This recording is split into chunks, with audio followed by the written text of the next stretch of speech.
एकदा आपल्या चॅनलवरती सगळ्यांचं स्वागत आहे। तर बघा, आज मी बनवलेली आहे तळलेल्या वांग्याची भाजी। तर खूप टेस्टी होते। तर बघा, ह्या ठिकाणी वांगी घेतलेले आहेत आणि ती या प्रकारे त्याच्या मी फोडी करून घेतलेल्या आहेत। तर बघू शकता, ह्या आकाराच्या सगळ्या अशा मी वांग्याच्या फोड्या करून घेतलेल्या आहेत। तर आता हे आपण वांगी की नाही तेलामध्ये तळणार आहे।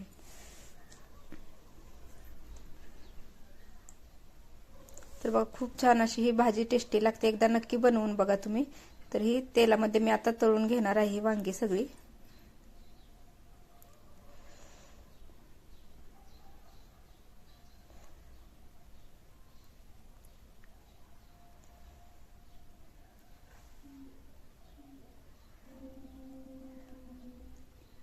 आणि ते तळत असतानाच आपण थोडंसं मीठ टाकायचं आहे त्यावरती आणि मीडियम गॅसवरती ही वांगी आपल्याला व्यवस्थित तळून घ्यायचे आहेत।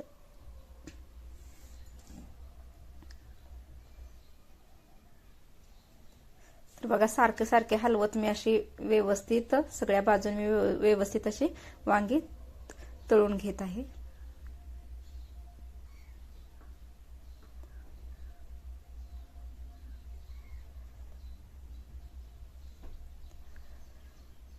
तर बघा, आपली व्यवस्थित अशी वांगी तळलेली आहे। तर आता बघूया आपण त्यासाठी लागणारं साहित्य। शेंगदाण्याचा कूट, सुक्या खोबऱ्याचा मसाला, टोमॅटो, कांदा, कोथिंबीर, चवीनुसार मीठ, थोडा गरम मसाला आणि आपलं घरचं तिखट। तर बघा, एवढ्या साहित्यामध्ये आपण खूप छान अशी टेस्टी ही वांग्याची भाजी बनवणार आहे। तर बघा, त्याच तेलामध्ये आपण आता कांदा टाकलेला आहे, टोमॅटो टाकलेला आहे,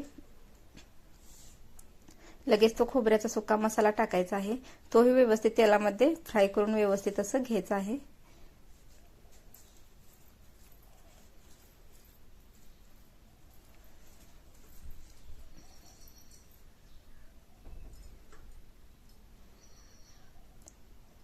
तर बघा, आपण आता गरम मसाला आणि घरचं आपलं जे नेहमी वापरातलं लाल तिखट यामध्ये टाकलेलं आहे आणि आता तळलेली वांगी यामध्ये टाकलेले आहेत। तर तेही थोडं तेलामध्ये भाजून लगेच पाणी ओतायचं आणि याला 5 मिनिटासाठी असं एक उकळू द्यायचं आणि नंतर शेंगदाण्याचा कूट टाकायचा।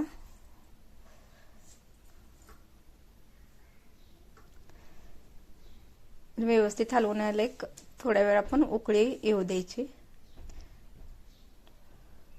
तर बघा, चवीनुसार मीठ टाकायचं आहे आपण यामध्ये। तळलेल्या वांग्याची भाजी खूप टेस्टी लागते, एकदा नक्की करून बघा तुम्ही। तर लगेच आपण कोथिंबीर टाकून घेऊया।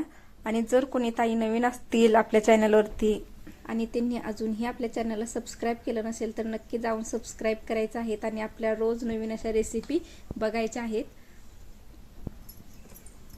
तर बघा, ही खूप छान अशी टेस्टी भाजी आता आपल्याला खाण्यासाठी तयार झालेली आहे। तर नक्की एकदा तुम्ही या पद्धतीने ट्राय करा तळलेल्या वांग्याची भाजी। तर खूपच खरंच टेस्टी लागते।